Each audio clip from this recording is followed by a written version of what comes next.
안녕하세요. 우리가 살면서 매일 같이 하지만 또 어쩌면 매일 실패하는 것. 네, 바로 사과입니다. 어떻게 하면 내 진심이 상대방에게 고스란히 닿을 수 있을까요? 오늘은 그 사과의 기술과 과학에 대해 한번 깊이 파헤쳐 보겠습니다. 아마 다들 이런 경험 한 번쯤 있으실 거예요. 그쵸? 분명히 미안하다고 말을 했는데 상대방은 오히려 더 화를 내고 관계는 막 더 어색해지고 그런 순간 있잖아요.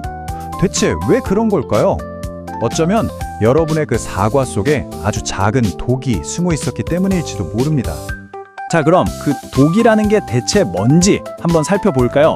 사과의 진정성을 정말 순식간에 날려버리는 아주 강력한 두 가지 주범이 있거든요. 바로 만약 그리고 하지만입니다. 들어보셨을 수도 있어요. 바로 만약 사과랑 하지만 사과라는 건데요. 네가 기분 나빴다면 미안해. 이 말 가만히 생각해보면요. 안 나빴을 수도 있는데 네가 유난히 예민한 거 아니야? 하는 뉘앙스가 슬쩍 숨어있죠. 미안해. 하지만 이건 또 어떻고요? 이건 뭐 거의 사과는 하겠는데 사실 내 잘못은 아니야. 이렇게 들리기 딱 좋죠. 그럼 도대체 이 두 단어가 왜 이렇게 관계에 해로운 건지 그 심리학적인 이유를 조금만 더 자세히 들여다볼게요. 이게 정말 중요한 포인트거든요. 바로 이거예요. 만약에 들어간 사과는요, 내 행동이 잘못됐다 이걸 인정하는 게 아니에요. 오히려 네가 그렇게 느낀 게 타당한 거야? 라고 따져붙는 것처럼 들릴 수 있다는 거죠. 상대방의 감정을 마치 없었던 일처럼 혹은 괜한 트집처럼 만들어버리는 거예요. 책임을 아주 교묘하게 상대방에게 떠넘기는 거죠. 그럼 이걸 어떻게 바꿔야 할까요? 간단해요. 만약이라는 조건을 빼고 상대방의 감정을 하나의 팩트로 그냥 인정해주는 겁니다. 내 말이 너에게 상처가 됐다는 걸 이제 알았어. 정말 미안해. 어떠세요? 이렇게 말하니까 훨씬 진심이 느껴지지 않나요? 하지만의 파괴력은 훨씬 더 직접적입니다. 사실 우리 뇌는요, 사과랑 변명이라는 이 모순된 정보를 동시에 처리하는 걸 되게 힘들어해요. 그래서 미안해 하지만 이라고 말하는 순간 우리 뇌는 자기 방어적인 정보, 즉 변명 쪽에 확 꽂혀버리고 앞에 했던 미안해는 그냥 기억에서 쓱 지워버리는 겁니다. 사과가 그냥 공중분해되는 거죠. 자, 그럼 해결책은 뭘까요? 사실 아주 간단합니다. 사과랑 설명을 딱 분리하는 거예요. 먼저 다른 말 붙이지 말고 온전히 사과부터 하고 문장을 끝내는 거죠. 딱 마침표를 찍으세요.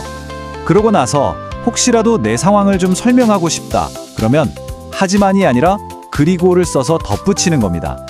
이렇게만 해도 사과의 진정성은 그대로 지키면서 왜 그랬는지 맥락을 설명할 수 있게 되는 거죠. 자, 이제 하지 말아야 할 것들을 알았으니까 그럼 뭘 해야 하는지로 넘어가 봐야겠죠? 심리학 연구들을 보면요, 사과의 진짜 목적은 단순히 내가 잘못했어 라고 비는 게 아니라고 해요. 바로 이겁니다. 사과의 핵심은 관계의 가치를 다시 한번 확인시켜주는 데 있다는 거예요. 내가 졌어 이걸 인정하는 게 아니라 내가 실수는 했지만 나는 여전히 너와의 관계를 정말 소중하게 생각해 라는 메시지를 보내는 행위라는 거죠. 바로 이 신호가 상대방의 마음을 움직여서 용서의 문을 열게 만드는 겁니다. 그렇다면 어떻게 해야 그 소중한 신호를 가장 효과적으로 보낼 수 있을까요? 혹시 5가지 사랑의 언어라고 들어보셨나요? 그것처럼 사람마다 중요하게 받아들이는 사과의 언어도 다 다르다고 합니다. 이 5가지 도구를 한번 알아볼게요. 유감 표현, 책임 인정, 보상하기, 변화를 계획하기, 그리고 용서 구하기, 이렇게 5가지인데요. 지금부터 하나씩 살펴보면서 과연 내 마음을 움직이는 사과는 어떤 형태인지, 또 상대방은 어떤 사과를 원하는지 한번 생각해 보세요. 자, 첫 번째는 유감 표현입니다. 정말 미안해. 내가 너무 후회돼.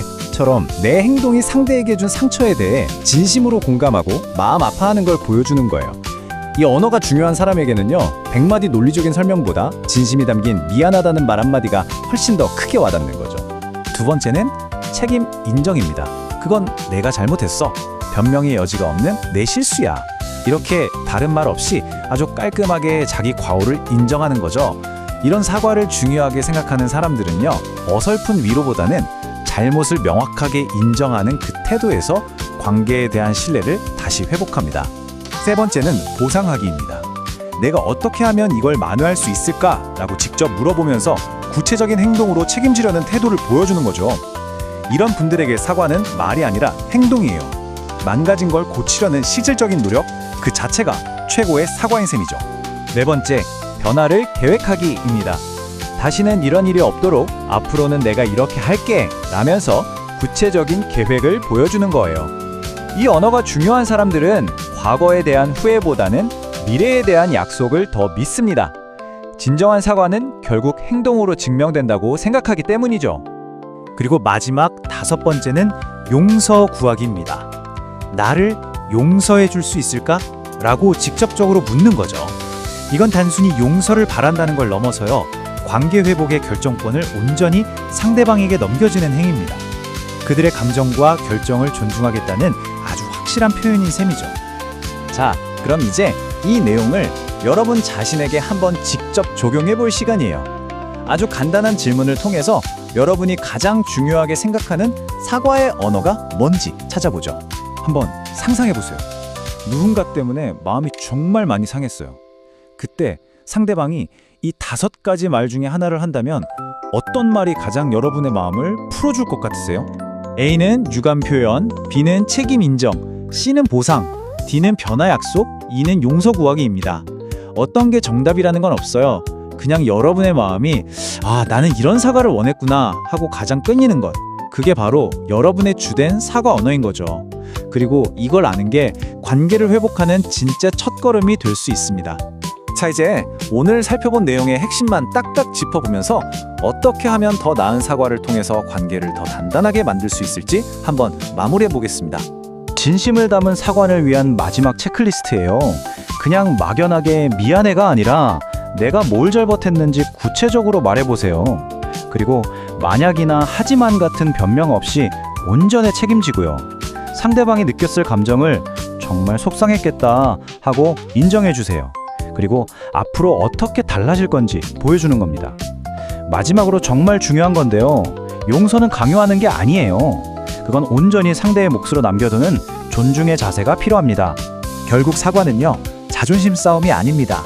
누가 이기고 누가 졌는지 가리는 재판도 아니고요.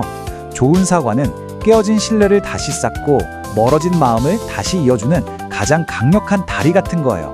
여러분의 다음 사과는 이기고 지는 것을 넘어서 서로를 더 깊이 이해하고 연결되는 소중한 기회가 되기를 바랍니다.